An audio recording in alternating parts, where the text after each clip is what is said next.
ಹೃದಯದ ಗೂಡಲಿ ನೀನೇ ರಾಜ ಚೆಲುವ. ಗಿಡಗಳೆಲ್ಲ ಹಣ್ಣು ಹಂಪಲು ಗಿಡಗಳೆಲ್ಲ ಹಾಕ್ಸಿದ್ದೀನಿ. ಇದನ್ನು ನಾನು ತಿನ್ನಲ್ಲ. ಒಳ್ಳೊಳ್ಳೆ ನೇರಳೆ ಹಣ್ಣು, ಸಪೋಟ ಎಲ್ಲ ಹಣ್ಣುಗಳು ಇದೆ. ಇವರೇ ನಮ್ಮ ಅಜ್ಜಿ, ನಮ್ಮ ತಾತ. ನಮ್ಮ ತಾತ ತೀರೋದ್ರು. ಅವಾಗ ನನಗೆ ಅನ್ನಿಸ್ತು ಅವ್ರಿಗೊಂದು ದೇವಸ್ಥಾನ ಕಟ್ಟಿಸ್ಬೇಕು ಅಂತ ಇನ್ಸ್ಪೈರ್ ಆಯಿತು. ಸೊ ನನ್ನನ್ನು ಚೆನ್ನಾಗಿ ಸಾಕಿ ಬೆಳೆಸಿರೋರು ಇವರೆಲ್ಲ. ಅವ್ರು ಇದ್ದಿದ್ದಕ್ಕೆ ನಾನು ಯಮ್ಮ ಅವ ರೈಡ ಇದೆಲ್ಲ ಆಲೂಗಡ್ಡೆಗಳು ಎಲ್ಲ ಆಗ್ಯವನು ಈ ಅಪ್ಪನು.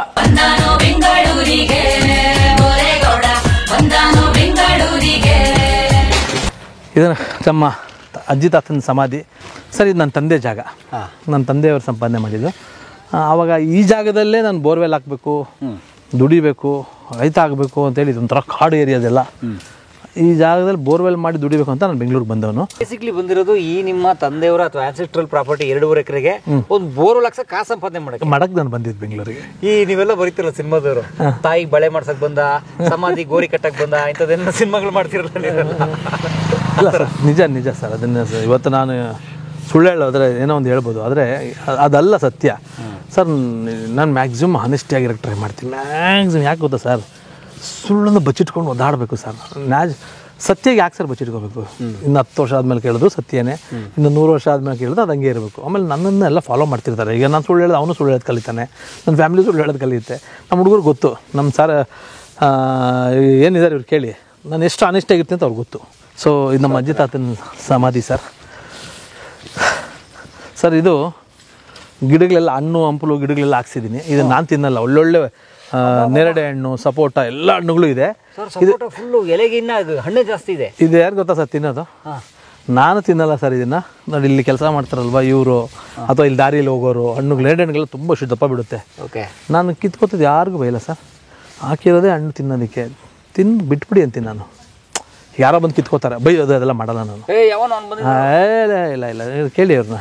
ನಾನು ಯಮ್ಮ ಲಕ್ಷ್ಮಮ್ಮ ಇದೆಂಟ್ಲೆ ಒಂದು ಪಂಡ್ಲು ನೆನ್ ತಿಂಟಾನ ಎಲ್ಲ ಇವರುಗಳು ದರೆಗೆ ಹೋಗೋರು ತಿಂತಾರೆ. ಅಂದರೆ ನಾನೆಲ್ಲ ಮೇಂಟೈನ್ ಮಾಡ್ತೀನಿ. ಯಾರು ತಿಂದ್ರೆ ಏನು ಸರ್, ಒಂದು ತಿನ್ನಬೇಕು, ಚೆನ್ನಾಗಿರ್ಬೇಕು ಅದು. ಸೊ ನಾನು ಇಲ್ಲಿ ಬಂದರೆ ಫಸ್ಟು ನಮ್ಮ ತೋಟ, ಇನ್ನೂ ನೀವು ಅಲ್ಲಿಗೆ ಹೋಗ್ತೀವಿ, ನಮ್ಮ ತಂದೆದು ನಮ್ಮ ತೋಟಕ್ಕೆ ಅಲ್ಲಿ ಮೇಲೆ ಹೋಗ್ತೀವಿ. ಚಂದ್ರು ಅವರ ದುಡಿಮೆ ನೋಡೋಣ, ಆಮೇಲೆ ನೋಡೋಣ. ಈಗ ಅವ್ರ ತಂದೆದು ಜಾಗ ಇಲ್ಲಿಗೆ ಬಂದಾಗ ಸರ್ ನಾನು ನಮ್ಮ ಅಜ್ಜಿದು ಸಮಾಧಿ, ಇದು ನಮ್ಮ ಅಜ್ಜಿಯವ್ರ ಸಮಾಧಿ ಸರ್. ಇದು ಅಜ್ಜಿ ತಾತಂದು. ನಿಮ್ಮ ಮನೇಲಿ ಫೋಟೋ ಐತಲ್ಲ ಇವ್ರದ್ದು? ಇವರೇ ನಮ್ಮ ಅಜ್ಜಿ, ನಮ್ಮ ತಾತ. ಸೊ ಸ್ವಲ್ಪ ಇದು ಕಟ್ಟದೇ ಇದ್ದಾಗ ಇಲ್ಲಿ ಸ್ವಲ್ಪ ಕೆಂಪು ಮಣ್ಣೆಲ್ಲ ಬಂದು ಇದು ಸ್ವಲ್ಪ ಕೆಂಪಾಗ್ಬಿಟ್ಟಿದೆ. ಇದು ಹೌದು, ಈ ಗ್ರನೈಟು ಎಲ್ಲ ಸರ್. ನಂಗೆ ಅಜ್ಜಿ ತಾತನ್ನ ಅಣ್ಣವ್ರ ಸಮಾಧಿ ನೋಡಿದ್ದೆ. ನನಗೆ ಒಂದು ಅದನ್ನ ನೋಡಿದ್ಮೇಲೆ ನಂಗೆ ಅನ್ನಿಸ್ತಿತ್ತು, ರಾಜ್ಕುಮಾರ್ ಅವ್ರ ಸಮಾಧಿ. ಅದು ಅಣ್ಣವ್ರ ಸಮಾಧಿಗೆಲ್ಲ ಹೋಗ್ತಾ ಇರ್ತೀವಲ್ವ, ಅವ್ರು ಹೋದಾಗ ಕೈ ಮುಕ್ಕೊಂಡೆಲ್ಲ ಬಂದಾಗ ಈ ನಮ್ದು ಅಜ್ಜಿ ತೀರೋಗ್ಬಿಟ್ರು. ಆಮೇಲೆ ನಮ್ಮ ತಾತ ತೀರೋದ್ರು. ಅವಾಗ ನನಗೆ ಅನ್ನಿಸ್ತು ಅವ್ರಿಗೊಂದು ದೇವಸ್ಥಾನ ಕಟ್ಟಿಸ್ಬೇಕು ಅಂತ ಇನ್ಸ್ಪೈರ್ ಆಯಿತು. ಸೊ ನನ್ನನ್ನು ಚೆನ್ನಾಗಿ ಸಾಕಿ ಬೆಳೆಸಿರೋರು ಇವರೆಲ್ಲ. ಅವ್ರು ಇದ್ದಿದ್ದಕ್ಕೆ ನಾನು. ಸೊ ಆವಾಗ ಇದನ್ನು ಅದೇ ಸೇಮ್ ಸ್ಟೋನ್ನ ಹುಡುಕಿ, ಅದಕ್ಕೆ ಸಂಬಂಧಪಟ್ಟರು ಅಲ್ಲಿ ಮಾಡಿರೋರನ್ನ ಹುಡುಕಿ ಕೇಳಿಕೊಂಡು ಅದೇ ಸೇಮ್ ಸ್ಟೋನ್ ತಂದು ಅದೇ ಥರ ಕ್ಲೀನಾಗಿ, ಅಂದರೆ ನಮ್ಮನೆ ರಾಜಕುಮಾರರವರು, ನಮ್ಮನ್ನು ಸಾಕಿರೋರು, ನಮ್ಮನೆ ರಾಜಾರಾಣಿಯವರು. ಹಂಗಾಗಿ ಅವ್ರಿಗೂ ಅಜ್ಜಿ ತಾತಂಗೂ ಪ್ರತಿ ವರ್ಷ ತುಂಬ ಚೆನ್ನಾಗಿ ಪೂಜೆ ಮಾಡಿಸ್ತೀನಿ, ಊಟ ಹಾಕ್ಸಿಸ್ತೀನಿ, ಕಾರ್ಯ ಮಾಡಿಸ್ತೀನಿ. ಇಬ್ಬರದು ಇಲ್ಲಿ ಈ ಕಡೆ ಅಜ್ಜಿದಿತ್ತು, ಈ ಕಡೆ ತಾತಂದು ಮಾಡಿ ಈ ಸ್ಟೋನ್ ಹಾಕಿ ಇಲ್ಲಿ ಸುತ್ತು ಡೈಲಿ ಕ್ಲೀನ್ ಮಾಡಿಸ್ತೀನಿ. ಪೂಜೆ ಆಗುತ್ತೆ. ಪ್ರತಿದಿನ ನಮ್ಮ ತೋಟದಲ್ಲಿ ಇದ್ದೇ ಇರ್ತಾರೆ. ಇದಕ್ಕೆ ಅಂತ ಒಬ್ಬರನ್ನ ಅಪಾಯಿಂಟ್ ಮಾಡಿದ್ದೀನಿ. ಈಗ ನಾವು ಡೈಲಿ ಬರೋಕ್ಕಾಗಲ್ಲ. ನನ್ನ ಫ್ರೆಂಡು ಡಯಾಲಿಸಿಸ್ ಆಗಿದೆ, ನನ್ನ ಫ್ರೆಂಡು ಸಮಸ್ಯೆ ಆಯಿತು. ಅವನಿಗೂ ಸುಮ್ಮನೆ ಕಾಸು ಕೊಟ್ಟರೆ ಅವನು ತೊಗೊಳಕ್ಕೆ ಚೆನ್ನಾಗಿರಲ್ಲ.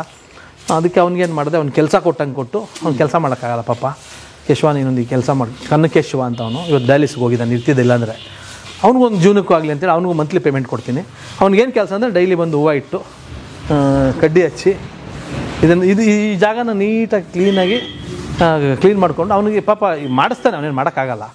ಡೈಲಿ ಅಜ್ಜಿ ತಾತನ ಇದು ನೋಡ್ಕೊಳ್ಳೋಕ್ಕೆ ಅವ್ನು ಇಟ್ಟಿದ್ದೀನಿ ನಾನು. ಒಂದು ಕಡೆ ಫ್ರೆಂಡಿಗೆ ಹೆಲ್ಪ್ ಮಾಡ್ದಂಗೆ ಆಯಿತು, ಇನ್ನೊಂದು ಕಡೆ ನಮ್ಮ ಅಜ್ಜಿ ತಾತನ ಸಮಾಧಿನ ಒಬ್ಬರು ಮೇಂಟೈನ್ ಮಾಡ್ತಿದ್ದಾರೆ ಅಂತ ಆಯಿತು.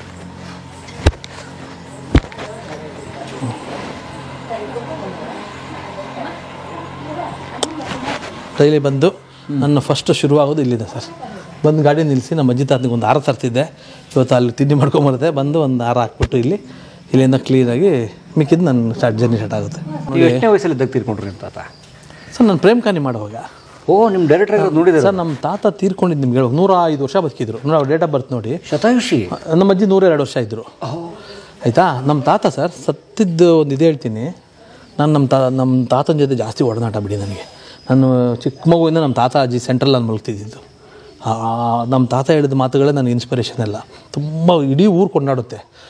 ಇಡೀ ಊರಲ್ಲಿ ನಮ್ಮ ತಾತನ್ನ ಲಾಸ್ಟ್ ಪರ್ಸನ್ ಅಂತ ಪಡೆಗಣಿಸೋರು. ಯಾರೋ ಒಂದು ದೊಡ್ಡೋರು ಇದ್ರಲ್ಲ, ನೀನು ಮುನ್ಶಾಮಿಗಿಂತ ಕಮ್ಮಿ ಅಂತ ಬೈಯೋರು ಯಾರಿಗಾದ್ರು ಬೈದರೆ.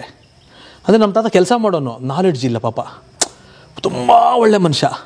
ಯಾರಿಗಾನು ಬೈದರೆ ನಮ್ಮ ತಾತನ ಎಕ್ಸಾಂಪಲ್ ಕೊಡೋರು ಏನಂತೇಳಿ, ನೀನು ಅವನಿಗಿಂತ ಕಡೆ ಅಂತ ನಮ್ಮ ತಾತನ ಹೆಸರು ಕೊಡೋರು. ನೋಡಿ ಇವತ್ತು ದೊಡ್ಡವರೆಲ್ಲ ಎಲ್ಲಿದ್ದಾರೆ ಬೈದವರು, ಇನ್ನು ನಮ್ಮ ತಾತ ದೇವ್ರ ಥರ ಪೂಜೆ ಮಾಡಿಸ್ಕೊಳ್ತಾರೆ. ಅಂದರೆ ಆತ ಒಬ್ಬರಿಗೊಂದಿನ ಬೈದಿಲ್ಲ, ಒಬ್ರಿಗೊಂದಿನ ನೋವು ಕೊಟ್ಟಿಲ್ಲ. ನಾನು ಹೈದ್ರಾಬಾದಲ್ಲಿದ್ದೆ, ಫೋನ್ ಬಂತು ನಿಮ್ಮ ತಾತ ಅರ್ಜೆಂಟ್ ನೋಡ್ಬೇಕಂತೆ ಅಂತ ಬಂದೆ. ಪ್ರೇಮ್ ಖಾನಿ ಟೈಮ್ ಅದು. ಮನೆಗೆ ಬಂದರೆ ನಮ್ಮ ಎಲ್ಲ ಇಡೀ ಫ್ಯಾಮಿಲಿ ಎಲ್ಲ ನಮ್ಮ ಅಕ್ಕ ನನ್ನ ತಮ್ಮಂದ್ರು ಎಲ್ಲ ಬಂದುಬಿಟ್ಟಿದ್ದಾರೆ. ಅವ್ರ ಸರ್ ಅವ್ರಿಗೊಂದು ಇದು ಮಾಡಿದ್ದೆ ಸರ್, ನಾನೊಂದು ಟೈಲ್ಸ್ ಮನೆ ಕಟ್ಟಿದ್ದೆ, ಅವ್ರಿಗೆ ಆಗ್ತಿರ್ಲಿಲ್ಲ. ದನದ ಮನೆಯಲ್ಲೇ ಸಗಣಿ ಸಾರಿಸೋ ಮನೆಯಲ್ಲೇ ನೀಟಾಗೆಲ್ಲ ಸೆಟ್ ಮಾಡ್ಕೊಟ್ಬಿಟ್ಟಿದ್ದೆ. ಅಲ್ಲೇ ಗುಡ್ಸ್ಕೊಂಡು ನೆಮ್ಮದಿಯಾಗಿದ್ರು ಅವ್ರ ಜಾಗದಲ್ಲಿ ಅವರು. ತಾತ ಬಂದರೆ ಏನಾಯ್ತಪ್ಪ ಅಂದರೆ ಮಲಗಿದ್ರು, ಇದೇಳಕ್ಕಾಗ್ತಿಲ್ಲ. ನಂಗೆ ಏನು ಆಗಿಲ್ಲಪ್ಪ, ಇವರೆಲ್ಲ ಸುಮ್ಮನೆ ಎಲ್ಲ ಗಾಬರಿ ಬೀಳ್ತಾವ್ರೆ, ನೀನು ಸುಮ್ಮನೆ ಇರು ಅನ್ನೋರು. ನಾನು ಬಂದರೆ ನಮ್ಮ ತಾತ ಕಾಸು ಕೊಡು ಅನ್ನೋರು. ಅವ್ರಿಗೆ ಅವಾಗಿಂದ 10 ಪೈಸಾ 20 ಪೈಸಾ ಕಾಸು ಒಂದಿದು ಅದನ್ನೆಲ್ಲ ಚೀಲಕ್ಕೆ ಹಾಕಿ ಗಂಟು ಕಟ್ಕೊಂಡು ಎತ್ತಿಟ್ಕೊಳ್ಳೋರು. ನಾನು ಬಂದಾಗೆಲ್ಲ ಅವ್ರಿಗೆ ನಮ್ಮ ತಾತಂಗಿಂದ ಬೆಂಗಳೂರಿಂದ ಬಂದಾಗೆಲ್ಲ ಕಾಸು ಒಂದು 100 ರೂಪಾಯಿ 50 ರೂಪಾಯಿ ನನಗೆ ಎಷ್ಟಿರುತ್ತೆ ಅಷ್ಟು ಕೊಡ್ತಿದ್ದೆ. ಜೊಬ್ಗೆ ಹಾಕಿ ಒಂದು 100 ರೂಪಾಯಿ ಕೊಟ್ಟೆ, ಕಾಸು ಕೊಡು ಅಂತ. ಅದು ನಮ್ಮ ತಾತ ನಾಳೆ ತೀರೋಗ್ತಾರೆ ನನಗೆ ಇಸ್ಕೊಂಡು ಖುಷಿಯಾಗಿ ಮೇಲೆ ಜೇಬಲ್ಲಿ ಹಿಂಗಿತ್ತು ಜೇಬ್ ಇಟ್ಕೊಂಡು, ನಂಗೆ ಏನಾಗಿಲ್ಲ ಮಲ್ಕೊಳ್ರಪ್ಪ ಅಂದರು. ಸುತ್ತು ಎಲ್ಲರೂ ಮಲ್ಕೊಂಡ್ವಿ ನಮ್ಮ ದನಗಳ ಮನೆಯಲ್ಲಿ. ನಮ್ಮ ಅಕ್ಕ, ನಾನು, ನಮ್ಮ ಮತ್ತೆ ಎಲ್ಲ ಮಲ್ಕೊಂಡ್ವಿ. ನನಗೆಲ್ಲ ಗಾಬರಿ ಇಡ್ಸ್ಬಿಟ್ರಲ್ಲ, ತಾತನ ಚೆನ್ನಾಗಿ ಅನ್ನಲ್ಲ, ಏನು ಇಷ್ಟೆಲ್ಲ ಗಾಬರಿ ಇಡ್ಸ್ಬಿಟ್ರೆ ನಾನು ಅವ್ರಿಗೆಲ್ಲ ಬೈದು, ಅಲ್ಲಿಂದ ಬಂದೆ ಅಂತೆಲ್ಲ ಬೈದು ನಮ್ಮ ತಾತನ ಮೇಲೆ ಕೈ ಹಾಕ್ಕೊಂಡು ಎಲ್ಲರೂ ಮಲಗಿದ್ವಿ ಸರ್. 12-12:30ವರೆಗೂ ಮಾತಾಡ್ಕೊಂಡು ಮಲಗಿದ್ವಿ. ತಾತ ಸುಮ್ಮನೆ ಇದ್ದಾರೆ ಸರ್. ಬೆಳಗ್ಗೆ 5 ಗಂಟೆಗೆ ಎದ್ದರೆ ತಾತ ಇಲ್ಲ ಸರ್. ಎಲ್ಲರೂ ಬಂದಿದ್ವಿ, ನಮ್ಮ ಎಲ್ಲರೂ. ನಾನು ಎಲ್ರಿಗೂ ಏನು ಸುಮ್ಮನೆ ಗಾಬರಿ ಇಡ್ಸ್ಬಿಟ್ರಲ್ಲ ನೀವು ಅಂತೆಲ್ಲ ಬೈದರೆ, 5 ಗಂಟೆಗೆ ಎದ್ದರೆ ತಾತ ಇಲ್ಲ ಸರ್. ಅಂದರೆ ಎಲ್ಲರನ್ನೂ ಕರೆಸ್ಕೊಂಡು 105ನೇ ವಯಸ್ಸಲ್ಲೂ ಕೂಡ ನನ್ನ ಹತ್ರ ಕಾಸು ಇಸ್ಕೊಂಡು ಖುಷಿಯಾಗಿ ನಾನು ಹೆಂಗೆ ತಾತನ ಜೊತೆ ಚಿಕ್ಕ ವಯಸ್ಸಿಂದ ಮಲಗ್ತಿದ್ನೋ ಹಂಗೆ ಕೈ ಹಾಕ್ಕೊಂಡು ತಾತನ ಪಕ್ಕ ಮಲಗಿದ್ದೀನಿ. ತಾತ ಇಲ್ಲ. ಹಂಗೆ ದೇವ್ರ ಥರ ಸಾಯೋವಾಗಲೂ ಕೂಡ ಹಂಗೆ ಸಾಯಬೇಕು ಸರ್ ಜೀವನದಲ್ಲಿ.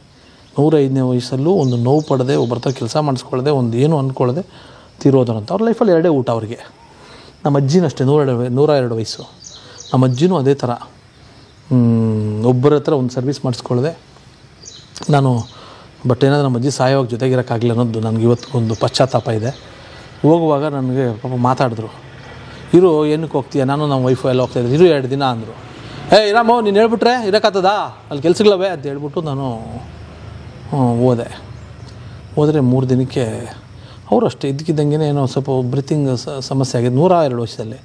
ನಮ್ಮ ಕಸಿನ್ ಒಬ್ಬರು ಎತ್ಕೊಂಡಿದ್ದಾರೆ, ನಮ್ಮಪ್ಪ ಎಲ್ಲ ಆಸ್ಪತ್ರೆಗೆ ಕರ್ಕೊಂಬರಕ್ಕೆ. ನಮ್ಮದೇ ಆಸ್ಪತ್ರೆ ಇತ್ತಲ್ಲ ವಿಜಯಪುರದಲ್ಲಿ, ನಮ್ಮದು ಇನ್ನೂ ಆಗಿರಲಿಲ್ಲ, ಸಾರಿ, ಇನ್ನೊಂದು ಆಸ್ಪತ್ರೆ ಇತ್ತು, ಅಲ್ಲಿಗೆ ಎತ್ಕೊಂಡಿದ್ದಾರೆ. ಎತ್ಕೊಂಡಷ್ಟೊತ್ತಿಗೆ ಅಲ್ಲೇ ತೀರೋಗಿದ್ರು ಅಜ್ಜಿ. ಸೊ ನನಗೆ ಸ್ವಂತ ಅಜ್ಜಿ ತಾತ ಅಂದರೆ ನಾವು ಅಪ್ಪ ಅಮ್ಮ ಅಂತ ಕರಿತಿದ್ವಿ.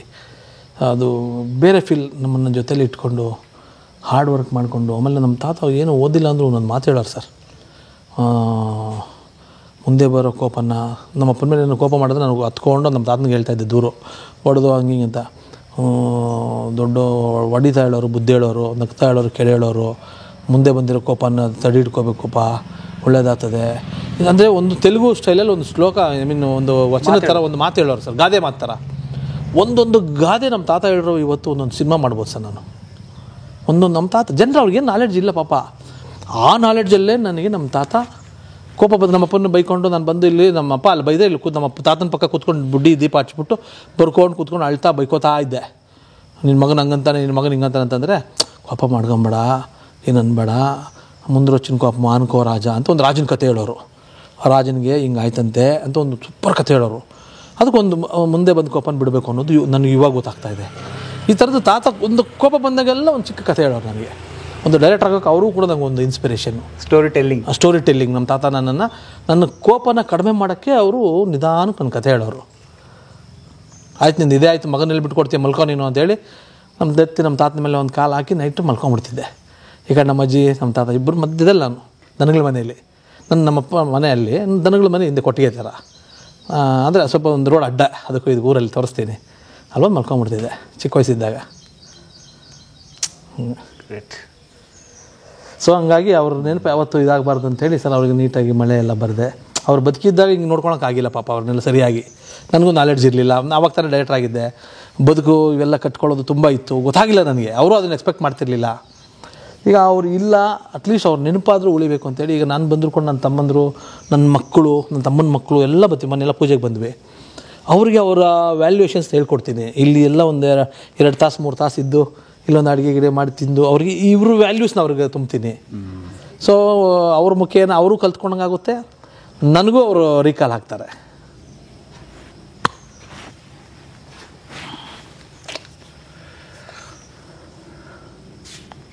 ಬನ್ನಿ. ಇದು ಬೋರ್ ಸರ್. ಇದರಲ್ಲಿ ಒಂದು 5,000 ನೀರು ಬರುತ್ತೆ. ಇವತ್ತು ಬೋರ್ ಹಾಕಿದ್ದೀನಿ. ಇದರಿಂದ ದುಡಿದು ತಿನ್ನೋಕ್ಕೆ ನಾನು ದುಡಿಯೋಕ್ಕಾಗ್ತಿಲ್ಲ. ದುಡಿಸ್ತಾ ಇದ್ದೀನಿ, ಪಾಪ ಮಾಡ್ತಾರೆ, ಬಟ್ ನಾನು ದುಡಿಬೇಕಂತ ಬಂದಲ್ಲ. ನಾನು ಒಂದು ಬೋರ್ ಹಾಕಬೇಕು ಅಂತ ಬಂದೆ, ಒಂದು 10 ಬೋರ್ ಹಾಕಿದ್ದೀನಿ. ಈ ಬೋರಲ್ಲಿ ಒಂದು 5,000 ನೀರು ಬರುತ್ತೆ. ಅಂದರೆ ಒಂದು 10 ಎಕರೆ ಕಾಪಾಡ್ಬೋದು, ಅಷ್ಟು ನೀರು ಬರುತ್ತೆ. ಈಗ ನಾನು ದುಡಿಯೋಕೆ ಆಗ್ತಾ ಇಲ್ಲ, ಟೈಮ್ ಇಲ್ಲ ಇವತ್ತು. ಅದೇ ಬೇರೆಯವ್ರು ಮಾಡ್ತಾರೆ, ಆದರೆ ಅವ್ರು ಮಾಡಿ ಅವ್ರು ತಿನ್ನೋ ಥರ ಇದೆ. ಮನುಷ್ಯನ ಬದುಕು ಎಷ್ಟು ವಿಚಿತ್ರ ನೋಡಿ. ಈ ಥರದ ಒಂದು ಬೋರ್ ಹಾಕ್ಸ್ಕೊಂಡು ಈ 2.5 ಎಕರೆ ನೀರಾವರಿ ಮಾಡ್ಕೊಂಡು ಏನಾದ್ರು ಒಳ್ಳೆ ರೇಷ್ಮೆನೋ ದ್ರಾಕ್ಷಿನೋ ಬೆಳ್ಕೊಂಡು ಸ್ವಲ್ಪ ಚೆನ್ನಾಗಿರೋಣ ಅಂತ ಬಂದ್ರಿ. ನೋಡಿದ್ರೆ ಬದುಕು ಅದಕ್ಕಿಂತ ಹೆಚ್ಚು ಕೊಟ್ಟಿದೆ, ಬಟ್ ಅದನ್ನ ಮಿಸ್ ಮಾಡ್ತೀರಿ ಇವತ್ತು. ಅದನ್ನ ಮಿಸ್ ಮಾಡ್ತೀವಿ. ಆಮೇಲೆ ಅದೇ ಸರ್, ಅದೇ ಬದುಕಿನ ವಿಸ್ಮಯ ಅನ್ನೋದು. ಅದ್ರ ಖುಷಿ ಇವಾಗ ಅರ್ಥ ಆಗೋದು, ಆವಾಗ ಅರ್ಥ ಆಗಲಿಲ್ಲ. ಆವಾಗ ನಾನು ಏನೋ ಆಗಬೇಕು ಅಂತಿದ್ದೆನಲ್ಲ, ಅವಾಗ ಅದು ಪೇಯ್ನ್ ಅನಿಸ್ತು. ಈಗ ನಿಂತ್ಕೊಂಡು ನೋಡಿದಾಗ ಅದ್ರ ಖುಷಿ ಈಗ ಅರ್ಥ ಆಗ್ತಿದೆ. ಆ ಖುಷಿ ಈಗ ಅರ್ಥ ಆಗ್ತಿದೆ. ಆ ಫ್ಲೇವರ್ ಆಗ ಸಿಗಲಿಲ್ಲ. ಈ ಫ್ಲೇವರು ಈಗ ಪೇಯ್ನ್ ಆಗ್ತಿದೆ. ಮುಂದೊಂದು ದಿನ ಇದ್ರ ಫ್ಲೇವರ್ ಸಿಗ್ಬೋದು. ಅದಕ್ಕೆ ಯಾವಾಗಲೂ ವರ್ತಮಾನದಲ್ಲಿ ಪ್ರೆಸೆಂಟಲ್ಲಿ ನಾವು ವರ್ತಮಾನದಲ್ಲಿ ಬದುಕ್ಬಿಟ್ರೆ ಆ ಫ್ಲೇವರ್ನ ತೊಗೋತಾ ಬದುಕಬೇಕು, ಹೆಂಗಾದ್ರೂ ಇದ್ಕೊಂಡ್ಬಿಡ್ಲಿ. ಅದಕ್ಕೆ ನಾನು ಯಾರಾದರೂ ಅಯ್ಯೋ ಕಷ್ಟಪಟ್ಟೆ ಹಂಗಾದೆ ನಾನು ಅಚೀವ್ ಮಾಡಿದೆ ಅಂತ ಲೈಫಲ್ಲಿ ಹೇಳಲ್ಲ. ನಂಗೆ ಗೊತ್ತಾಗಿದೆ ಅದು. ಎಲ್ಲ ಫ್ಲೇವರ್ನು ಎಂಜಾಯ್ ಮಾಡ್ಬೇಕು. ಇದು ಕಷ್ಟ ಅಲ್ಲ, ಇದು ಜೀವನದ ಜೊತೆ ಹೋಗ್ಬೇಕು ಅಷ್ಟೇ. ಇದು ಒಂದು ಫ್ಲೋ, ಅದನ್ನೇ ಫೀಲ್ ಮಾಡ್ಕೊಂಬಿಡ್ಬೇಕು, ತೊಗೊಂಬಿಡ್ಬೇಕು, ಖುಷಿಯಾಗಿ ತೊಗೊಂಬಿಡ್ಬೇಕು. ಈಗ ನಾವು ನಿಮ್ಮ ಜೊತೆ ಇಂಟ್ರೂ ಮಾಡೋದನ್ನು ನಾನು ಖುಷಿಯಾಗಿ ಫೀಲ್ ಮಾಡ್ಕೊಳ್ತಿದ್ದೀನಿ. ತೋಟಕ್ಕೆ ಬರ್ತೀನ ಖುಷಿಯಾಗಿ ಫೀಲ್ ಮಾಡ್ಕೊಳ್ತೀನಿ. ಕೆಲಸ ಮಾಡ್ತಾ ಇದ್ದೀನ ಖುಷಿಯಾಗಿ ಫೀಲ್ ಮಾಡ್ಕೊಳ್ತೀನಿ. ಯಾಕಂದರೆ ನಾಳೆ ದಿನ ಇದನ್ನು ಖುಷಿ ಮಾಡ್ಕೊಳ್ಳೋ ಈ ದಿನ ಸಿಗಲ್ವಲ್ಲ. ಸೊ ಈಗ ನಡೆಯೋವಾಗಲೇ ನಾವು ದೇವ್ರು ಇಷ್ಟು ಕೊಟ್ಟಾನಲ್ಲಪ್ಪ ಸಾಕು ಅನ್ನೋದಲ್ಲ, ಇನ್ನೂ ಮಾಡೋಣ. ಆದರೆ ಈ ಫ್ಲೇವರ್ನ ತಗೋಬೇಕು. ಈ ಕ್ಷಣ ಅನುಭವಿಸ್ಕೊಂಡು ಓದ್ಕೋದು. ಸರ್ ನಾಳೆ ನಮಗೆ ಗೊತ್ತಿಲ್ಲ ಸರ್, ಇರ್ತೀವೋ ಇಲ್ವೋ ಅಲ್ವಾ ಸರ್, ಎಲ್ಲ ಸತ್ಯ ಇದು. ಆದರೂ ಓಡ್ತಿರ್ತೀವಲ್ಲ. ನಾಳೆ ನಾವು ಕೆಲಸ ಮಾಡಿದ್ರೆ ಸೂರ್ಯ ಹುಟ್ಟೋದು, ನಾವು ಕೆಲಸ ಮಾಡಿದ್ರೆ ಸೂರ್ಯ ಮುಳುಗೋದು, ನಾವು ಇಲ್ಲದೇ ಜಗತ್ತಿರಲ್ಲ ಅನ್ನೋ ಸ್ಪೀಡಲ್ಲಿ ಧಾವಂತದಲ್ಲಿ ಬಿಸಿ ಬಿಸಿ ಬಿಸಿ ಬಿಸಿ ಅಂತ ಓಡ್ತಿರ್ತೀವಿ. ಆದರೂ ಒಂದೊಂದು ಸತಿ ನಾನು ಕೆಲಸದಲ್ಲೂ ಕೂಡ ನಾನು ಆಫೀಸಲ್ಲಿ ಕೂತಿರ್ತೀನಿ. ನಮ್ಮ ಮಕ್ಕಳೆಲ್ಲ ಬಂದಾಗ ನಾನು ಲೆಟ್ರ್ ಬರೆದಿದ್ದೆ, ನಾನು ನಿಮ್ಗೆ ಹೇಳಿದ್ನಲ್ಲ, ನಿಮ್ಮ ಟಕ್ಕಂತ ನಾನು ಏನು ಮಾಡ್ತೀನಿ, ಅಮ್ಮ ಎಲ್ಲ ರೆಡಿ ಆದ್ಮೇಲೆ ಕೆಳಗಡೆ ಕರಿ ಅಂತೇಳಿ ನಾನೇ ಹೊರಟೋಗ್ತೀನಿ.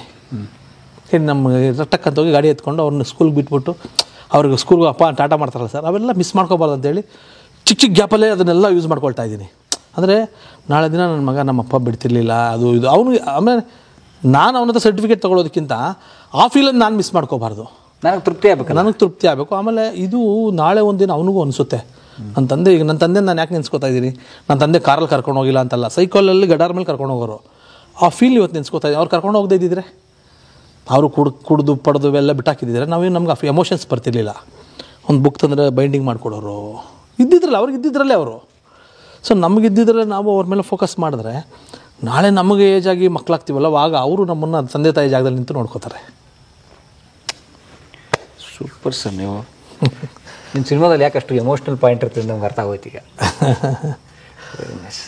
ಮುಂಚೆ ನೋಡ್ರೆ ನೋಡಿ ನಿಮ್ಮ ಮೊಮ್ಮಗ ಎಷ್ಟು ಚೆನ್ನಾಗಿ ಬೆಳೆದವ್ರು ಈಗ. ಸರ್ ಇದ್ರದ್ದು ಇನ್ನೊಂದು ಕತೆ ನಿಮ್ಗೆ ಹೇಳ್ಬೇಕು ನಾನು. ಇದಿಷ್ಟು ಚೆನ್ನಾಗಿದೆಯಲ್ಲ, ಕೆಳಗಡೆ ತೋಟ. ಒಬ್ಬ ಡ್ರೈವರ್ ಬಂದರು ಸರ್ ನನಗೆ. ಇಲ್ಲಿ ಗಾಡಿ ಹಾಕಿದ್ದ.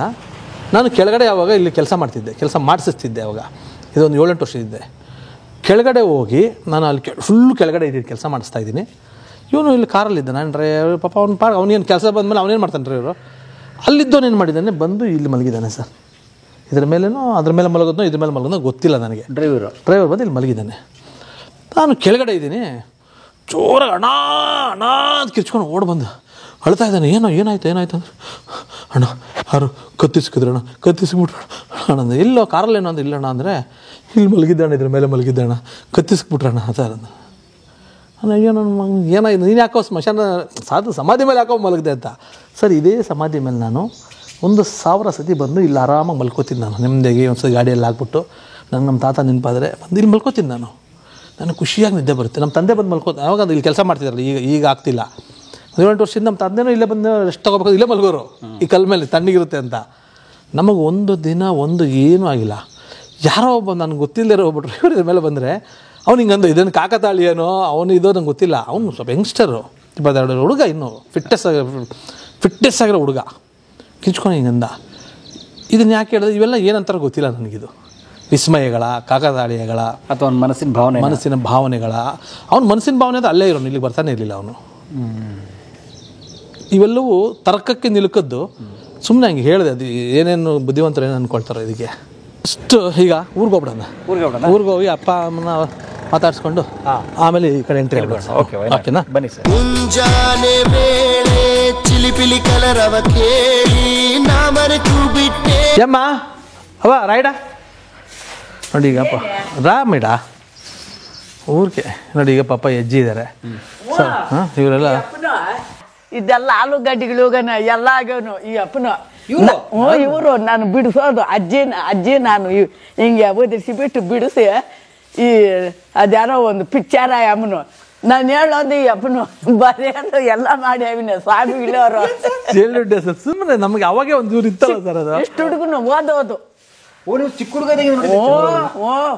ಅವರಿಬ್ಬರೇನು ಅಷ್ಟು ಪರಿಚಯ ಇಲ್ಲ. ಈ ಅಪ್ಪನೇ ನಂಗೆ ಬಲೆ ಪರಿಚಯ. ನಮ್ಮ ತಮ್ಮಂದ್ರಿಗೆ ತೋಟಕ್ಕೆಲ್ಲ ಬರ್ತೀನಿ. ನಾನೇ ರೈತ, ಇಲ್ಲೆಲ್ಲ ಫುಲ್ ಫೇಮಸ್ ಸರ್. ನಾನು ರೈತ, ಫಾರ್ಮರ್. ನಾನು ನಡ್ಕೊಂಡೋಗಿ ನಮ್ಮ ಕಡೆಯಿಂದ ಆಗಿದೆ. ಈಗ ನನ್ನ ಫ್ರೆಂಡ್ ಬರ್ತಾನೆ, ಇಲ್ಲೆಲ್ಲ ಚೆಕ್ ಮಾಡೋಕ್ಕೇನು ಹೋಗಲ್ಲ ನಾನು. ಅವ್ನಿಗೊಂದು ಜೀವನ ಆಗಬೇಕು ಮಾಡ್ಕೊಂಡು ಹೋಗ್ತಾನೆ. ಬಟ್ ಆನೆಸ್ಟಿಯಾಗಿ ಮಾಡ್ತಾರೆ. ಹಳ್ಳಿ ಜನ ಅವತ್ತು ಗೊತ್ತಲ್ಲ ಸರ್. ನಾವಿಲ್ಲ ಅಂದ್ಬಿಟ್ಟು ಸೋಮಾರಿತನ ಎಲ್ಲ ಮಾಡಲ್ಲ. ಸ್ವಂತ ನಮ್ಮ ಥರನೇ ಮಾಡ್ತಾರೆ ಅವರು. ಏನಣ್ಣ ಹೇಳಪ್ಪ, ಚೆನ್ನಾಗಿದೆಯಾ? ಅಣ್ಣ ಎಲ್ಲ ಆರಾಮಣ್ಣ ಸರ್. ನಮ್ಮೂರವರು ಸರ್, ಹಿರಿಯರು, ಇವ್ರನ್ನೆಲ್ಲ ನೋಡಿದ್ರೆ ನಮಗೆ ಭಾಳ ಖುಷಿ ಅಂತ ಅನಿಸುತ್ತೆ. ಆಲೂಗಡ್ಡೆ ಈಗ ಅಗಿತಾ ಇದ್ದಾರೆ. ನನ್ನ ಪಕ್ಕದ ಜಾಗ ನಾನು ಆಲೂಗಡ್ಡೆ ಹಾಕಬೇಕಿತ್ತು. ನನ್ನ ಫ್ರೆಂಡ್ ಹಾಕ್ದ. ನಾನು ಸ್ವಲ್ಪ ಕಾನ್ಸಂಟ್ರೇಟ್ ಇದ್ದರು ಹಾಕಿದ್ರು ತಂದೆ ಇಲ್ಲಿ ಕಾನ್ಸಂಟ್ರೇಟ್ ಮಾಡ್ಬೇಕು ನಾನು. ಹಂಗಾಗಿ ಅದಕ್ಕೆಲ್ಲ ಸೂಕ್ಷ್ಮ ಕಾನ್ಸಂಟ್ರೇಟ್ ಮಾಡಬೇಕು. ಹಂಗಾಗಿ ನಾನು ಹಾಕಲಿಲ್ಲ. ಈಗ ಇವ್ರು ಪರ್ಚೇಸ್ ಮಾಡಿದ್ದಾರೆ. ಎಷ್ಟು ಮೂಟೆ ಆಗ್ತದೆ ಅಣ್ಣ? ಎಲ್ಲ ಒಂದು 100 ಮೂಟೆ ಆಗ್ತದೆ. 100 ಮೂಟೆ ಆಗ್ತದ. ಇವಾಗ ಬೆಳೆ ಆಗಲ್ಲ ಸರಿಯಾಗಿ. ನಮ್ಮ ಹೆಸರು ಮುನ್ನಂಜಪ್ಪ. ಇದೇ ಊರಾ? ಇದೇ ಊರೇ. ನಾವೆಲ್ಲ ಬೆಳೆದಿರೋದು ಒಂದೇ ತವಲ್ಲ. ನಮ್ಮೂರೇ ಅಲ್ಲ. ಹೆಂಗೆ ಇವರು ಹುಡುಗ ಪ್ರೇಮ್ ಹೆಸರು ತಗೊಂಡ. ಅಲ್ಲ, ಹೆಸರು ತಗೊಳಕ್ ಮುಂಚೆ ಊರಲ್ಲಿ ಹೆಂಗಿದ್ರೆ ಹೇಳಿ. ಮೊದಲು ಹುಳು ಮೇಯಿಸ್ತಾ ಇದ್ದ. ಹುಳ ಕಷ್ಟ ಬೀಳ್ತಾ ಇದ್ದ. ರೇಷ್ಮೆ ಹುಳ. ಕಷ್ಟ ಬೀಳ್ತಾ ಇದ್ನು. ಹುಳು ಬೀಳಿಸಿ ಕಷ್ಟ ಬಿದ್ದು ಆ ಮೆಟ್ಲಿಗೆ ಹೋದ. ಈ ಮೆಟ್ಲಿಂದ ಆ ಮೆಟ್ಲು ಹಾಕಿದೆ. ನಮ್ಮ ತಂದೆ ಎಲ್ಲ ಆಜುಬಾಜು ಏಜರೆಲ್ಲ ಇವರು ಸರ್. ನಮ್ಮ ತಂದೆ ಭಾಳ ಕಷ್ಟಪಟ್ಟಿದ್ದಾರೆ ಬಿಡಿ, ಭಾಳ ಕಷ್ಟಪಟ್ಟಿದ್ದಾರೆ.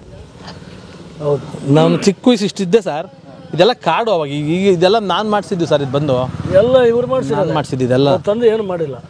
ಅಲ್ಲ, ತಂದೆ ಮಾಡಿದ್ದಾರೆ. ಅಲ್ಲ ಮಾಡಿಲ್ಲ ಹೇಳ್ಬೇಕಂತ ತಂದೆನ ಮಾಡಕ್ಕಾಗ್ತಾ ಇಲ್ಲ. ನಿಮ್ಮ ಗೈಡೆನ್ಸ್ ನಿಂದ ಅವ್ರು ಮಾಡಿದ್ರು. ಇದೆಲ್ಲ ಮಾಡಕ್ಕಾಗ್ತಾ ಇಲ್ಲ ನಿಮ್ಮ ಗೈಡೆನ್ಸ್. ಅಲ್ಲ, ಈ ಎಲೆಕ್ಟ್ರಿಕ್ ಪೋಲ್ ಎಲ್ಲ ಇದೆಯಲ್ಲ, ನಾನು ಇನ್ಫ್ಲೂಯೆನ್ಸರ್ ಇದೆಲ್ಲ ತಂದಿದ್ದೆ ನಾನು ಏರಿಯಾಗೆ ಸರ್. ದೊಡ್ಡ ಕಾಡು, ಇಲ್ಲಿ ಬರೋಕ್ಕೆ ಬೆಳೆ ಬೀಳೋರು. ಅದು ಹೇಳಿದ್ನಲ್ಲ ಸರ್, ನೀರು ಇರಲಿಲ್ಲ ಬಾವಿಯಲ್ಲಿ ಸರ್. 22 ಅಡಿ ಬಾವಿಗೆ ಬರೀ ಅಗ್ಗದಲ್ಲಿ ಹಿಡಿದು ಹೋಗ್ತಾ ಇದ್ದೆ ನಾನು. ಅಲ್ಲ, ಬಾಯಿ ಅಂದ್ರೆ ನೀವು ನೋಡಿದ್ರೆ ಭಯ ಬೀಳ್ತಿದ್ರು. ಅಂತ ಬಾಯಿ ಎಲ್ಲಿ ಇಲ್ಲ, ಎಲ್ಲ ಮುಚ್ಚಿಬಿಟ್ಟಿರೋದೆ, ಒಂದೂ ಇಲ್ಲ. ಎಲ್ಲ 150 ಅಡಿ ಇಲ್ಲ, ಇನ್ನೂ ಜಾಸ್ತಿ, 150 ಅಡಿ 160 ಅಡಿ ಸರ್. ಅಷ್ಟು ನಾನು ಬರೀ ಅಗ್ಗದಲ್ಲಿ ರೋಪಲ್ಲಿ ಹೋಗ್ತಾ ಇದ್ದೆ ನಾನು. ಹೋಗಿ ಕೆಳಗಡೆ ಬೋರ್ವೆಲ್ ರಿಪೇರಿ ಅದು ಇದೆಲ್ಲ ಮಾಡಿ ಮತ್ತೆ ಅಗ್ಗದ ಮೇಲೆ ಬರ್ತಾ ಇದ್ದೆ. ಮೋಟ್ರಲ್ಲಿ ಬರೀ ರೋಪ್ ಮೇಲೆ. ಮೋಟ್ರ್ ಅಲ್ಲಿ ಇದ್ದಿದ್ದು ಏನಿಲ್ಲ, ಏನಿಲ್ಲ, ಹಗ್ಗದ ಮೇಲೆ ಮಾಡ್ತಿದ್ದೆ. ಅಂದರೆ ಸರ್, ಇವೆಲ್ಲ ನಮಗೆ ಬದುಕನ್ನು ಕಲಿಸ್ಕೊಡ್ತೀವೆಲ್ಲ ನೋಡಿ. ಇಂಥವ್ರ ಜೊತೆ ಎಲ್ಲ ನಾವು ಅಂದ್ಕೊಂಡಷ್ಟು ಈಸಿ ಅಲ್ಲ. ಇವತ್ತು ಇಂಥವರೆಲ್ಲ ಆಶೀರ್ವಾದ, ಹಿರಿಯರ ಆಶೀರ್ವಾದ ಗೊತ್ತಿಲ್ಲ, ಡೆಸ್ಟಿನಿ ಕರ್ಕೊಂಬಂದಿದೆ ಅಷ್ಟೇ ಸರ್. ಹಿರಿಯರದು ಅಲ್ಲ, ಭಗವಂತಂದು. ಅದೇ ಭಗವಂತನು ಇವ್ರಿಗೆ ಮೆಟ್ಲಿಕ್ಸ್ಬಿಟ್ಟ. ಚೆನ್ನಾಗಿ ಒಳ್ಳೆ ಗೈಡೆನ್ಸು. ಇವೆಲ್ಲ ಮಾಡಬೇಕಾದ್ರೆ ಇವ್ರನಿಂದನೇ ಇಲ್ಲಿ. ಬಟ್ ಬಾಧೆ ಬಿದ್ದವ್ರೆ ಒಂದು ಕಾಲದಲ್ಲಿ. ಎಲ್ಲ ಬಾಧೆ ಬಿದ್ದರೆ ಊಟ ಸಿಕ್ಕೋದು. ಬಾಧೆ ಬೀಳ್ತಿದ್ರೆ ಊಟ ಸಿಕ್ಕಲ್ಲ. ನೋಡಿ, ಇವತ್ತು ಪಾಪ ಈ ಏಜಲ್ಲೂ ಬಾಧೆ ಬೀಳ್ತಾವ್ರು ನೋಡಿ ಸರ್. ನೋಡಿ ಪಾಪ ಅವ್ರು ಆ ಏಜಲ್ಲಿ ಕೂಡ ಇವತ್ತು ಹೋಗಿ ನಿಂತು ಆಲೂಗಡ್ಡೆ ವ್ಯಾಪಾರ ಮಾಡ್ತಾಯಿದ್ದಾರೆ. ಇವರನ್ನ ಒಂದು 5 ವರ್ಷ ಹಿಂದೆ ನೋಡಿದ್ದೆ, 5 ವರ್ಷ ಆದಮೇಲೆ ಒಂದು ಸತಿ ನೋಡಿದೆ, ಇವತ್ತೇ ನೋಡ್ತಾ ಇರೋದು ನಾನು. ಅಂದರೆ ನಾನು ಬರ್ತೀನಿ, ತೋಟ ಮುಗಿಸ್ಕೊತೀನಿ, ಹೋಗ್ತಾ ಇರ್ತೀನಿ.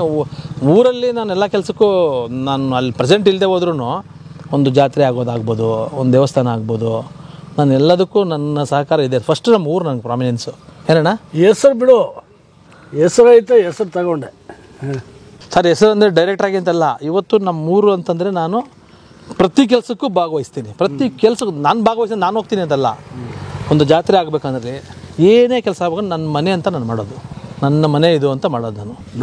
ನಮ್ಮೂರು ಎಲ್ಲ ಚಿಕ್ಕವರು ದೊಡ್ಡವರು ಎಲ್ಲನೂ ಚಂದ್ರು ಆರು ಚಂದ್ರು ಅಂತ ಅನ್ನೋದು ಎಲ್ಲ. ನನ್ನ ಜೊತೆ ಶಿಡ್ಲಘಟ್ಟಕ್ಕೆ ಹೋಗೋಣ ಬನ್ನಿ, ಒಂದು ಸುಮ್ಮನೆ ನಿಂತರೆ ನೀವು ನೋಡ್ತಾ ಒಂದು 500 ಜನ ಸೇರ್ತಾರೆ. ರಾಮಚಂದ್ರ ಬಂದಾನೆ ಟೌನಲ್ಲಿ, ನಮ್ಮ ಹಳ್ಳಿ ಬಿಡಿ ಸರ್. ಏನಣ್ಣ ಅಲ್ಲ ನೋಡಿಬಿಟ್ರೆ ಬಾಸ್ಕೊಂಡು ಹೋಗ್ಬಿಡ್ತಾನೆ ಸರ್. ನನಗೆ ನೀವು ಯಾಕೆ ಬಂದಿಲ್ಲ, ನೀನು ಬರ್ಬೇಕು MLA ಆಗಬೇಕು ಅಂತ ದೊಡ್ಡ ದೊಡ್ಡ ಲೀಡರ್ಗಳು ಎಷ್ಟು ಫೀಲ್ ಮಾಡ್ಕೊಂಡವ್ರು ಗೊತ್ತಾ.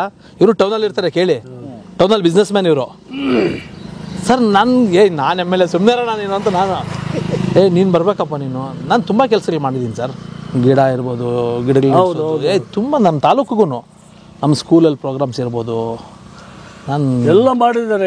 ಹೇಳ್ಬಾರ್ದು ಸರ್. ಒಂದು ಮನೆಗೆ ರೇಷನ್ ತರೋದು ನೋಡಿದ್ದೀರಿ ನೀವು.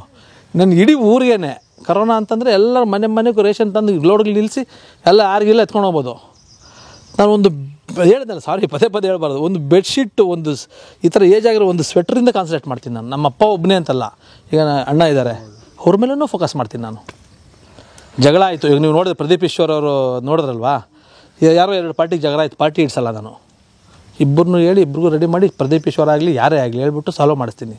ನಮ್ಮೂರಾಗ ಪಾರ್ಟಿ ಆಯ್ತಾ ಇವಾಗ? ಇಲ್ಲ, ಪಾರ್ಟಿ ಇಲ್ಲ. ನಾವೇ ಚೇರ್ಮನ್ರು, ನಮ್ಮ ತಾಯಿನ ಚೇರ್ಮನ್ ಮಾಡಿದ್ರೆ ಸಣ್ಣ ಒಂದು ಗಲಾಟೆ ಬರ್ತದೆ ಅಂತ ಕೇಳ್ರಿ. ಸಣ್ಣ ಚಿಕ್ಕದು ಏನಾದರೂ ಅಪ್ಪಿತಪ್ಪಿ ಒಂದು ಗಲಾಟೆ ಬರ್ತದೆ ಅಂತ ಕೇಳ್ರಿ. ಏನಿಲ್ಲ. ಮುಂಚೆ ನಾವು ಚಿಕ್ಕ ಹುಡುಗರು ಇದ್ದಾಗ ಬೇರೆ, ಈಗ ನಮ್ಮ ಅಮ್ಮನೇ ಚೇರ್ಮನ್ನು, ಈಗ ಬೇರೆಯವ್ರಿಗೆ ಡಿಸಿಗ್ನೇಷನ್ ಬಿಟ್ಕೊಟ್ಟಿದ್ದೀವಿ. ಆದರೂ ನಾವು ಎಲ್ಲರೂ ಒಟ್ಟಿಗೆ ಅಣ್ಣ ತಮ್ಮ 16 ಜಾತಿ ಇದೆ ನಮ್ಮೂರಲ್ಲಿ. ಜಾತಿ ಅಂತ ಬಂದರೆ ಬೇರೆಯವ್ರು ಚೇರ್ಮನ್ ಆಗೋಕ್ಕಾಗ್ತಾ ಇಲ್ಲ. ಆ ಟೈಮ್ನಲ್ಲಿ ಬೇರೆಯವರಾಗಿದ್ದರೆ ಚೇರ್ಮನ್ ಆಗೋಕ್ಕಾಗ್ತಾ ಇಲ್ಲ. ಇವ್ರ ತಾಯಿ ಭಾರಿ ಒಳ್ಳೆಯವಳು. ಥ್ಯಾಂಕ್ಸ್ ಅಣ್ಣ, ಸಿಕ್ಕಿದ್ದು ಖುಷಿ ಆಯಿತು. ಹೇಗಿದೆ ಆಲೂಗಡ್ಡೆ ವ್ಯಾಪಾರ? ಆಲೂಗಡ್ಡೆ 4 ದಿವಸದಲ್ಲಿ 1600 ಇತ್ತು. 200 ಕ್ವಿಂಟಾಲ ಅಲ್ಲ, ಒಂದು 50 kg. 50 kg-ಗೆ ಇವತ್ತು 1200. ಡೌನ್ ಆಯಿತು. ಆಗ್ರೋ ಬರ್ತಾ ಇದೆ, ಆಗ್ರೋದು ಅಲ್ಲಿ ಲೋಡ್ ಆಗ್ತಾ ಇದೆ. ಆಗ್ರೋನ ಆಗ್ರಾದು ಅದು ತಾಜ್ ಮಹಲ್ ಇರೋ ಆಗ್ರಾ ಬರ್ತಾ ಇರೋದ್ರಿಂದ ಡೌನ್ ಆಗೋಯ್ತಾ? ಅದು ಬರ್ತಾ ಇದೆ. ಅದೇ ಬೆಂಗಳೂರೆಲ್ಲ ತಿನ್ನೋದು ಅದೇ.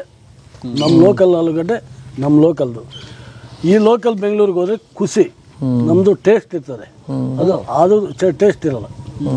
ಈ ಮಣ್ಣಲ್ಲಿ ಬೆಳೆದಿದ್ದು ಟೇಸ್ಟ್ ಇದೆ, ಭಾರಿ ಟೇಸ್ಟ್, ಭಾಳ ಕೆಂಪು ಟೇಸ್ಟ್. ಸರಿ ಅಣ್ಣ, ಪೂರ್ವ ಬರ್ತೀವಿ ಅಣ್ಣ. ಬರಲ್ಲ ಏನು ಕೈ ಅದ? ಇದು ಮೊನ್ನೆ ಆಗ ರೋಡ್ನಲ್ಲಿ ಬೇಲಿ ಕಂಪ್ ಹಾಕೋರು ಯಾರೋ, ಅದೇ ಹಂಗೆ ನಿಮ್ಮ ತೋಟ ಪಕ್ಕದಲ್ಲಿ ಹಂಗೆ ಹೋದಲ್ಲ, ನಾನ್ಗೇನಲ್ಲಿ ಬೇಲಿ ಕಂಪ್ ಹಾಕ್ಬಿಟ್ಟಾನೆ. ಸೈಡ್ಗೆ ಹೋದೆ, ಅಲ್ಲಿ ಇಲ್ಲ ಕೊಚ್ಕೊಂಡಿದ್ದು ಮುಳ್ಳು ತರಿಸ್ಬಿಟ್ಟು ಹಂಗೆ ಹೇಳ್ಕೊಂಡು ಇಷ್ಟೊಂದು ಹುಷಾರು. ಸ್ವಲ್ಪ ಶುಗರ್ ಏನೋ ಇಲ್ಲ, ಏನು ಹುಷಾರು. 6 ದಿವಸ ಆಯ್ತು ಆಗಿ. ಅಣ್ಣ ಶುಗರ್ ಇಲ್ಲ, BP ಇಲ್ಲ, ಶುಗರು BP ಏನೂ ಇಲ್ಲ. 68 ವರ್ಷ ನನಗೆ. ಹೆಂಗೆ ಏನು ಹೆಂಗೆ ಮೇಂಟೈನ್ ಮಾಡ್ತಿದ್ದೀರಾ? ನಾವು ಮೇಂಟೈನ್ ಅಂದರೆ ನಾವು ಕೆಲಸ ಮಾಡ್ತೀವಿ, ಕೆಲಸ ಮಾಡಿರೋ ನಮ್ಮ ಕೆಲಸ ನಿಮಗೆ ಗೊತ್ತಾಗೋದಿಲ್ಲ. ಇವರೇ ನಮ್ಮ ಜೊತೆಯಲ್ಲಿ ಇವರು ಈ ಮಕ್ಕಳು ಮಾಡೋಕ್ಕಾಗಲ್ಲ ಕೆಲಸ. ಸರ್ ನಾನು ಕೆಲಸ ಮಾಡಿದ್ದೆ ಅವ್ರ ಜೊತೆ. ಹಗ್ಗದಲ್ಲಿ ಇಳಿಯೋದು ಎಕ್ಕೋದು ನಾವು ಬಾವಿಗೆ. ಅಣ್ಣ ನಾನು ಎಷ್ಟು ಕೆಜಿ ಮೂಟೆ ಎತ್ಕೊಂತ ಉಳುಮೆಸೋವಾಗ? ಎತ್ಕೊಂಡು 70 kg ಅಲ್ಲಿ ಮೂಟೆ ಅಣ್ಣ, ಸೊಪ್ಪು ಮೂಟೆ ಅಣ್ಣ. ಇಲ್ಲೇ ಸೊಪ್ಪು ಮೂಟೆ 100 kg ಬರ್ತಾ ಇರಲಿಲ್ಲ, ದೊಡ್ಡ ಮೂಟೆ. ಸರ್ ಒಬ್ಬ ಇಲ್ದೆ ನೋಡಿ, ಇಲ್ಲಿ ಬಂಡಿ ನಿಲ್ಲಿಸ್ತಾ ಇದ್ವಿ, ಕೆಳಗಡೆ ಫುಲ್ ತೋರಿಸ್ತೀವಿ ಅಲ್ಲಿ ಮೂಟೆ. ಇಲ್ಲಿ ಯಾರು ಜನ ಎಲ್ಲ ಕಾಡಿದು 100 kg 120 kg ಬರೋದು. ಟೆಕ್ನಿಕ್ ಮಾಡಿ ಎತ್ತಿ ಬೆನ್ನ ಮೇಲೆ ಹಾಕ್ಕೊಂಡು ಅರ್ಧ ಕಿಲೋಮೀಟರ್ ನಡ್ಕೊಂಬಂದು ಅಂತ 10 ಮೂಟೆ ನಾನು ಒಬ್ಬನೇ ಮ್ಯಾನ್ ಹಾಕ್ಕೊಂಡು 100 kg ಒಬ್ಬನೇ ಎತ್ಕೋತಿದ್ದೆ ಸರ್. ಎಷ್ಟು, ಒಂದು 18-20 ವರ್ಷ ವಯಸ್ಸಲ್ಲಿ? ಒಂದು 21, ಅದೇ 25 ಒಳಗೆ ಇಲ್ಲ, 21 ಒಳಗಡೆನೆ. 21 ಒಳಗಡೆನೆ. 21ಕ್ಕೆ ಬೆಂಗಳೂರಿಗೆ ಬಂದ್ಬಿಟ್ನಲ್ಲ ಸರ್. ನಾವು ಹುಟ್ಟಿದಾಗಿಂದ ಅದೇ ಕೆಲಸ ಅಲ್ವಾ, ನಮ್ಮ ಹುಟ್ಟುತ್ತಾ ಬೇರೆ ಏನು ಕೆಲಸ ಐತೆ? ನಮಗೆಲ್ಲ ಅದೇ ಕೆಲಸ ಅಲ್ವಾ. ಬಾಯಿ ಕೆಲಸ ಮಾಡೋದು. ನನ್ನ ಎತ್ತುಗಳು ಅವೇ ಬಂದು ನಿಂತ್ಕೊಂಡ್ಬಿಡವು ಇಲ್ಲಿ. ನಾನು ಮಲ್ಕೊಂಡ್ಬಿಡ್ತಾ ಇದ್ದೆ, ಬೆಳಗ್ಗೆ 3 ಗಂಟೆಗೆ ಎದ್ದೇಳ್ತಿದ್ವಲ್ಲ, ನಾನೆಲ್ಲ ಎತ್ತುಗೆಲ್ಲ ಕಟ್ಬಿಟ್ಟು ಮಲ್ಕೊಂಡ್ಬಿಟ್ರೆ ಬಂದು ಇಲ್ಲಿ ಅವು ನಿಂತ್ಬಿಟ್ಟು ಅವು ನಿಂತ್ಕೊಂಡ್ಮೇಲೆ ಎದ್ದೇಳ್ತಿದ್ದೆ. ಅವಕ್ಕಿರೋ ಬುದ್ಧಿ ನಮಗಿಲ್ಲ. ನನ್ನ ದನಗಳಿಗೆ ಹಂಗೆ ಟ್ರೈ ಮಾಡಿ ಎತ್ತುಗಳಿಗೆ ಸರ್. ಆಮೇಲೆ ಅವುಗಳನ್ನ ಮೇವಾಗ ನೋಡಿ ಸರ್, ದನಗಳು ತಂದುಬಿಟ್ಟು ಅಟ್ ಎ ಟೈಮ್ ಎಷ್ಟು ಕೆಲಸ ಮಾಡಿದೆ ಅಂದರೆ ಇಲ್ಲೆಲ್ಲ ಕಟ್ಬಿಡ್ತಿದ್ದೆ. ಅವು ಮೇಯ್ಕೊಳ್ಳೋಕೆ ಕಟ್ಬಿಡ್ತಿದ್ವಿ, ನೀರು ಕಟ್ತಿದ್ವಿ, ಆಮೇಲೆ ಸೊಪ್ಪು ಕೊಯ್ಕೋತಿದ್ವಿ, ಆಮೇಲೆ ದನಗಳು ಮೇವು ಕಟ್ಕೊಳ್ತಿದ್ವಿ. ಇಷ್ಟೆಲ್ಲ ಮಾಡ್ಕೊಂಡು 10 ಗಂಟೆಗೆ ಹೋಗಿ 11 ಗಂಟೆ ಊಟ ಮಾಡ್ತಿದ್ದೆ. ಇವರೆಲ್ಲ ಓದಿದ್ವಲ್ಲ ಸರ್, ನನ್ನ ತಮ್ಮಂದ್ರೆಲ್ಲ ಗೊತ್ತಿಲ್ಲ ಇವರಿಗೆ ಕೆಲಸ ಮಾಡಿರೋದು. ನಾನಿಲ್ಲ ಇದನ್ನೆಲ್ಲ 5 ವರ್ಷ ಡಿಗ್ರಿ ನಮ್ಮ ಅಪ್ಪ ಕೊಟ್ರಲ್ಲ, ಇಂಥವ್ರ ಜೊತೆ ಎಲ್ಲ ಸಂಪರ್ಕ, ದೊಡ್ಡವ್ರ ಜೊತೆ ಕೆಲಸ, ಉಳು ಮೆಸೋದು, ಬೆಳೆ ಬೆಳೆಯೋದು, ಇವೆಲ್ಲ ನನಗೆ 5 ವರ್ಷ ಡಿಗ್ರಿ ಹೇಳಿದ್ನಲ್ಲ, ಅದೇ ನಾನು PUC ಓದ್ಮೇಲೆ. ಮೆಡಿಕಲ್ ಓದ್ಬಿಟ್ಟಿದ್ದಿದ್ರೆ ಇದೆಲ್ಲ ಮಿಸ್ ಮಾಡ್ಕೊಂಡ್ಬಿಡ್ತಿದ್ದೆ. ಇವತ್ತು ಇವರು ಎಷ್ಟು ಹೇಳ್ತಾರೆ ಅಂತಂದರೆ ಸರ್, ಒಬ್ಬ ಮನುಷ್ಯ ಹೇಳೋದಂದ್ರೆ ಅಷ್ಟು ನಾಟ್ ಈಸಿ ಅಲ್ವಾ ಸರ್? ಕರೆಕ್ಟ್. ನಿಮ್ಮೊಂಥರ ಲೈಫ್ ಯೂನಿವರ್ಸಿಟಿ. ಓಕೆ ಅಣ್ಣ, ಅಲ್ಲೋಗಿ ಬಂದ್ಬಿಡ್ತೀವಿ ರೀ. ಹೋಗಿ ಆಯ್ತು ಬರೋಣ. ಬೇಕಾದ್ರೆ ಆಲೂಗಡ್ಡೆ ಸ್ವಲ್ಪ ಎತ್ಕೊಂಡು ಬಾ, ಬರ್ತೀರಿ ಇನ್ನೂ ತೋಟಕ್ಕ? ಅದು ಪಕ್ಕದಲ್ಲೇ. ಇರ್ತೀಯಲ್ಲ ಅಲ್ಲೇ? ಬರ್ತೀನಿ. ಆಯ್ತು ಬರಲಾ? ನೋಡಿ ಯಾರನ್ನ ಹೇಳ್ತಾರ ಆಲೂಗಡ್ಡೆ ಎತ್ಕೊಂಡೋಗಿ ಬಾ ಅಂತಾರೆ, ಅದು ರೈತರು ಅನ್ನೋದು. ಮಾಧ್ಯಮದ ಎಲ್ಲಾ ಎಪಿಸೋಡುಗಳು ನಿಮಗೆ ಸಿಗಬೇಕು ಅಂತಂದ್ರೆ ಕಲಾ ಮಾಧ್ಯಮ ಯೂಟ್ಯೂಬ್ ಚಾನೆಲ್ನ ಸಬ್ಸ್ಕ್ರೈಬ್ ಮಾಡಿ, ಬೆಲ್ ಐಕಾನ್ನ ಕ್ಲಿಕ್ ಮಾಡಿ. ತಪ್ಪದೇ ಮಾಡಿ. ಈ ವಿಡಿಯೋ ನೋಡಿದ್ದಕ್ಕೆ ನಿಮಗೆ ತುಂಬಾ ತುಂಬಾ ಧನ್ಯವಾದಗಳು.